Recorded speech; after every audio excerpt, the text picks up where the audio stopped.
চাচা হ্যাঁ আপনারা খালি বর্ষাকালে কিরকম পানি হয়েছে? আও বাস্ত এই পানির কথা কেউ পানি তো মনে তোর এই আমরা ইটকলাটা আছে না ইটকলা গুম্বা লাগাত পানি হইছে। আরে বাপ রে বাপ। হ্যাঁ আরে বাপ রে বাপ মনে করো যে পানি তো সব তল করে লাইছে বাড়ি ঘর ডুবাই লাইছে এখন কই যায় বাসো মনে করো যে আমরা এই আব্দুরাপুর দুতলা স্কুল আছে না হাই স্কুল এটা সাদের পিডিয়া ঠাই নিছি আরে বাপ রে বাপ।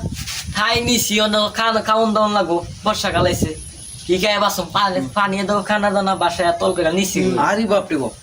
মনে করো যে আমরা ফাঁকার সাইডটা কলা গাছ আছি না লম্বা লম্বা কলা গাছ বেড়া আমার এত বড় একটা দাও আছিল দাও আছিল প্রচুর দাগ বেড়া একটা কুবই দিছি বেড়া আরে বাপ রে বাপ। একটা সাইডটা কলা গাছ নামাই লাইছি মনে করো যে বুলটাটা নিয়ে গিয়া বসছি লইয়া গিয়া মনে করো ছাদের উপরে কই স্কুল ছাদের উপরে কই বসছি বাইতাছি প্রথম টান দিছি বেড়া কিছু হচ্ছে না পরের টানে কিতা কম বাইসটা সাইড মুন্না ওজনের একটা কই মাছ হচ্ছে আরে বাপ রে বাপ। আরে বাপ রে বাপ মনে হয় ওই সাইড মুন্না ওজনের কই মাছ খাইয়া 2-3 মাস পার করে দিছি এটা পানিও গেছে গা পরে আবার বাড়ি ঘরে